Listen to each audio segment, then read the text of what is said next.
Hello everyone, and welcome to the second video in our series on organizations and their reporting boundaries.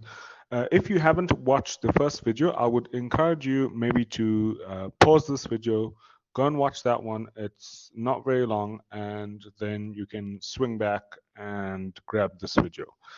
This video will be building on the prior one, so watching this one without watching the last one really would make things a little bit hard for you. So yeah, consider doing that. Now, let's just look at what we did so far. So you'll remember in our last video, we discussed the reporting boundary, the concept of a reporting boundary. Reporting boundary is who you report to and what you report about to that person. We said that it's very much affected by the perceptions of directors, the perceptions of managers, who they think is important, and therefore what they report on to those people, right? So the perceptions, the beliefs of directors or managers in an organization, critically important in determining where the boundary is. We also then spoke a little bit about resources. Remember, we said a resource is anything that has value and that helps an entity to get to a different state, a desired state, is what we said. And so it's a much broader definition to the one that we used to. And the one that we use, for example, in RRP, is very narrow, very much looking at sort of like financial type resources. So this is a very broad definition. And we said if directors then have a look at their resources and identify a resource as important, this is a mechanism that they can use to place the reporting boundary or to identify the reporting boundary. Okay, if they identify resources that are important, then they should be reporting on them. And so that was what we did the last time. For today, what we're going to be doing is we're going to be looking at that term costs. We want to analyze what does costs mean. Why is it important that we know what costs are, and what types of costs are we talking about, right? There's different types of costs that we're going to be dealing with today. We touched a little bit on resources and inputs and outputs. They were linked. And so we sort of did that at the last time we met. We're going to move on in this video to chat about the supply chain and the considerations that management should take into account when deciding about their products and their supply chain, and then the one-size-fits-all practice of accounting. So we want to identify if there is a one-size-fits-all practice of accounting. Just to solidify what we had spoken about when we were talking about inputs and outputs the last time, I thought this diagram really drew that to a conclusion in that it showed what our inputs are. The business is the part in the middle that does some sort of work with those inputs, doing some sort of transformation to the inputs, and then we end up with our outputs, and our outputs can be good or bad. So for example, solid waste, emissions, bad things, good things, maybe goods and services, something that is good for us, has value. Knowledge, for example, at a university, is an output. So that really was ending off our discussion the last time we spoke. This time we want to start talking about costs. Now, again, with the word costs, we're looking very broadly, and we're going to be looking at financial and non-financial costs in this lecture. From the first point, we're going to be looking at costs that a business might incur in its normal production or normal operations, right? Later on, I'm going to ask you to think about costs of reporting. This is not a costs. These are not costs of reporting. I'm only looking at, in this section of today's video, we're only looking at the costs that are related to operations. You find companies can have two types of costs. We can first have what we call private costs. And now private costs are costs that a company will incur on their own. So they will pay that cost. For example, a company might produce, bags, and the material that is used to create the bag is a cost. The company pays for it. The company pays a supplier for it. So therefore, that is a private cost that the company will be paying in order to produce its bag, in order to operate. So that's a private cost, a cost that the company incurs, a cost that the company pays directly to its suppliers. And now the costs can come in different forms. For example, the in the making of the bag, someone could have injured their finger. Now the company needs to pay for a medical practitioner to come and deal with the injured finger, with the person with the injured finger. That's a private cost. That's a cost that they've incurred. It's a private cost. They pay for medical care for their employees, for example. Those are private costs. Now, in contrast to private costs, we've got social and social and environmental costs. Another word that we're going to add to this just now is externalities. Right? So these costs are characterized by them being external, okay, external to the business. So it's not a cost that the business pays. For example, a social cost, like we were speaking in the last video about ESCOM. ESCOM has a social cost in that it pollutes in the cities and towns that are established around their power plants. That's an environmental cost. People get asthma, people die because of poor air quality in those areas.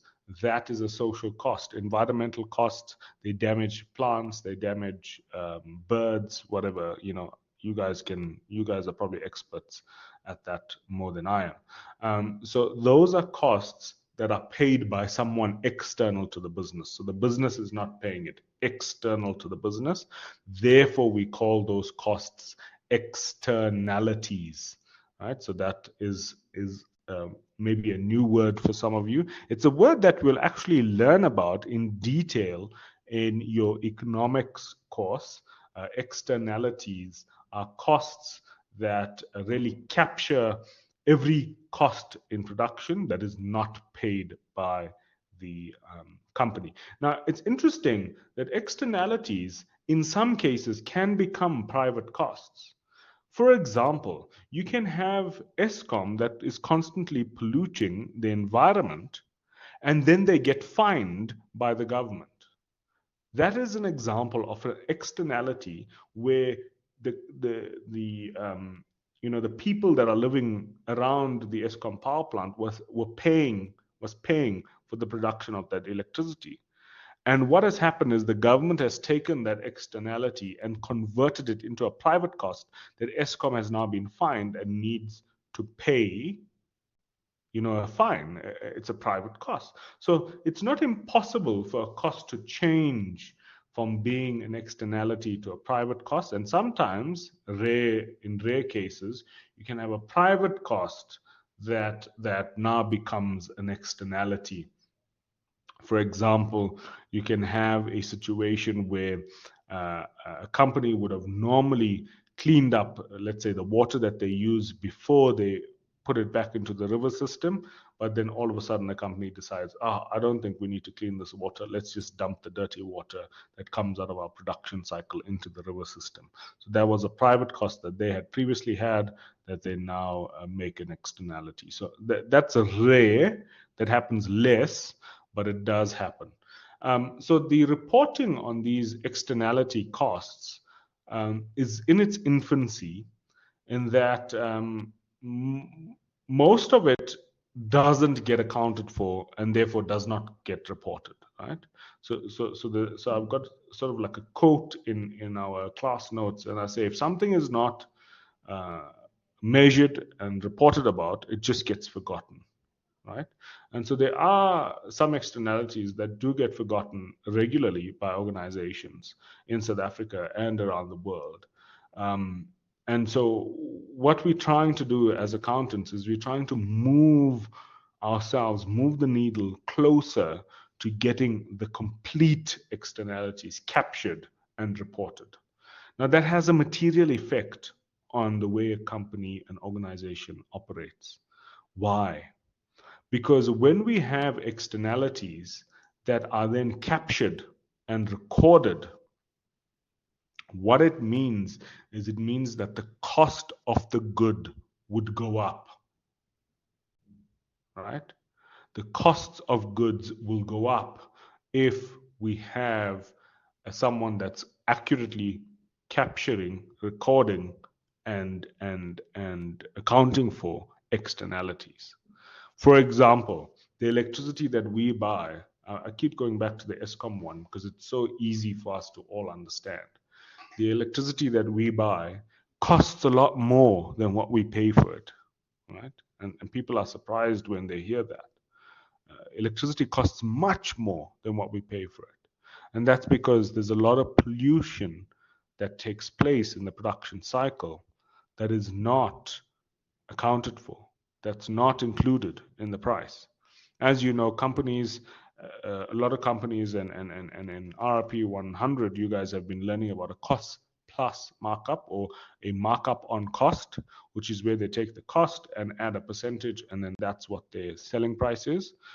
So if companies were to use that method, what you would find is that the value of certain goods, like electricity, would skyrocket because from if you look at Eskom's perspective, they're a monopoly in that sector. They're the main player, so they can really set a price that can be debilitating to the general public. And so that's why, number one, it's important to capture the costs so that people are actually paying the correct price for what they're consuming, right? So that on one side, that's why it's important for us to capture costs. But on the other side, it can have massive socioeconomic effects, um, if we say, oh, we want to capture these costs. So that those are externalities. That's a private and external cost to a company, and every single business, regardless of how big or how small they are, has these costs implicit in the fact that they're operating. As long as a business is operating, they would have some externalities and some private costs. As long as they're making a profit, we can assume that these exist. So those are the one type of costs. I want you to now park those. Those are costs that are attached to production, right? Those are costs that private and externalities are related to the product that is being produced. Now I want to look at the reporting function of a business. Okay, so just looking at the finance function, the accountants, basically, we just want to look at the bean counters, right? And we want to say to ourselves, what are the costs to report? Now, this is important. So we can have costs that we report on and costs that are incurred in reporting. Now, what you will understand is that as we expand the reporting boundary, it becomes very difficult for the accountant to get valuable, productive, meaningful information on the resources that we report on and the people that we report to. Okay, for example, the university uses generators, right? The university uses generators. Those generators are pushing out, this bad gas, right? Because it uses diesel.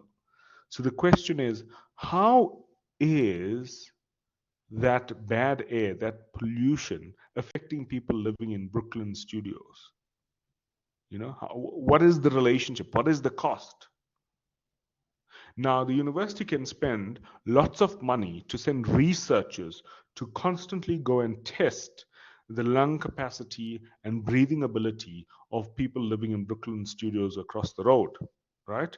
But the cost incurred to do that would be so material because you'll have to send doctors there 24 hours a day, constantly testing students to make sure, and whoever else lives in the building, to make sure that they are safe and that they are okay and that they're not dying and that their lungs are okay, their asthma is not flaring up. Um, you know, uh, and that's because they've expanded their reporting boundary not only to their students, not only to their staff, not only to the people that come in as contractors and so on, but they've expanded their reporting boundary all the way to the greater community of Hatfield, right? And if they do that, you're going to find that the costs that they're going to incur, the university will incur in order to report on things that affect the greater community is going to be extremely high, right?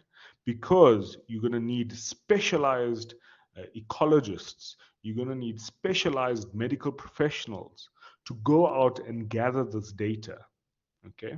And so as a result, the cost of reporting on something is prohibitive when we're attempting to extend our reporting boundary, right? So that that is something that we need to understand. That we need to find a cost-benefit analysis. How much would it benefit the users of our financial statements? How much would it benefit the greater student and alumni community of the University of Pretoria if we were reporting on the asthma prevalence and lung capacity in Brooklyn studios? And the thing that you would find is that it won't be that high, right? People are not super interested in that because what you would find is that the pollution that is in Brooklyn studios or that affects Brooklyn studios is not all caused by the university. So trying to isolate the university's cause is going to be so difficult and so costly that the um, the stakeholders would rather the university use that money to improve lecture theaters, to improve student experience, to maybe reduce fees in the university. Those things are more important to the stakeholders of the university than the lung capacity of those living in the buildings around about the university. So the cost to report is something that, as accountants, we need to take into consideration when we're deciding on expanding our reporting boundaries. One of the things that you will find is also considered and taken into consideration is the power of the stakeholder that we're reporting to and about. Okay, so for example, if we had someone who is very influential in the university structure that lives in Brooklyn studios, right? So maybe it's the main funder of the university. Let's say the university was receiving donations, and this person has over many years been the largest funder of this university. Then what you would find is that because the stakeholder is so influential in the future production, future operations of the university may more seriously consider reporting on Brooklyn studios if that funder lived there. So the power of the stakeholder um, is important and should be considered by the managers. And like I was saying already, there's no like cut and dried line where we can say this is the reporting boundary and this is where it ends. It's all based on the perceptions, on the on what the management of the university is thinking is important, right? So where their perspective lies, that's where we will find, the reporting boundary line. Okay. Now, just before we go any further, one of the other considerations that need to be investigated when it comes to organizations is their supply chain, and particularly the end of life cycle of their products. So not only, and I think you could have sort of gathered this when we were talking about resources, not only is it important that we report on the resources and where they come from, we will also need to report on the effects of our suppliers on the environment. For example, ESCOM will need to consider whether it is important to report on the labor practices of the miners that supply them with coal, right? So that is a consideration that will have to be made at ESCOM. How important is it that the people that supply us with coal, how is important is it that they obey the law, for example, right? That is now where we're supplying up the supply chain. We're looking at what is the effect of our suppliers on ESG, on environmental, social, and governance matters. What is their effect? And then we report to our stakeholders on that. Because why is that important to our stakeholders? Because our stakeholders are worried about sustainability of our business. They're worried about profitability of our business. And if we have a situation where our supplier, our main supplier, for example, is doing something wrong or illegal, then that would put our business in jeopardy. So it's important to report on your supply chain. But for ESCOM, it's easy because they get coal from the supplier gets it straight out of the ground, right? So it's not too difficult there. But let's say you were looking at something that's a bit more complex, like a a power bar, like one of those energy bars that you get at the shops, right? So those energy bars, they've got chocolate in them, they've got honey in them, they've got Rice Krispies in them, whatever, right? And so now you need to start thinking about how would that company report about someone up their supply chain. They're going to need to go and see, are the rice growers in India or Sri Lanka, are they having good practices? What about the honey that we're getting from New Zealand? Is that, are they, is there good labor practices there? Are they harming the bees? Are they killing off, natural bees and only including honey bees? What's going on there? Chocolate, we're getting our chocolate out of Kenya. Is are the growers safe? Are the growers? What's the socioeconomic impact on the growers? What's the socioeconomic impact of the land? What about biodiversity? So it can get really complicated. The point is, it can get really, really complicated when we start talking about reporting up your supply chain, right? It's important, but it's really complicated, and that's why we spoke just now about costs, because the cost will generally dictate when we stop reporting about up our supply chain. The other thing is when we report down our supply chain, that's called life cycle considerations. Life cycle considerations talks about what happens to our products when they're used by our customers, and then also when they're disposed off by our customers. For example, you can buy a washing machine, but then what happens when the washing machine breaks? Where do you put it? How do you get rid of it? Does it end up in a landfill? Do you recycle it? Do you break it up and maybe recycle the rubber, get rid of the glass? Like what happens? And so companies also need to think about reporting about that, about reporting about how their customer uses the appliance and how the customer deals with the disposal of this appliance. So that's interesting as well. And then finally, in today's video, We just want to talk about the fact that some people think accounting is accounting is accounting, right? So we've just looked now about reporting boundaries, and we've identified that there can be many different organizations that have many different levels of reporting boundaries because of these considerations that we've spoken about, right?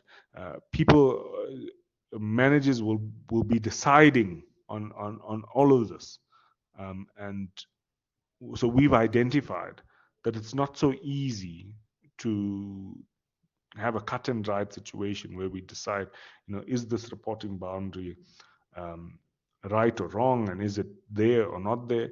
Which means the accounting that needs to be attached to organizations will also not be the same, right?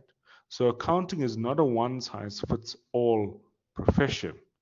Each company that you go into will have a different reporting requirement, will need different things when reporting. And so it's important to keep that in mind. It's important to understand that accounting is not a one size fits all um, profession. And therefore, it's important to work with the directors and the managers of businesses to figure out what would best meet their needs. Now, the financial side of accounting is not so much a problem anymore, right?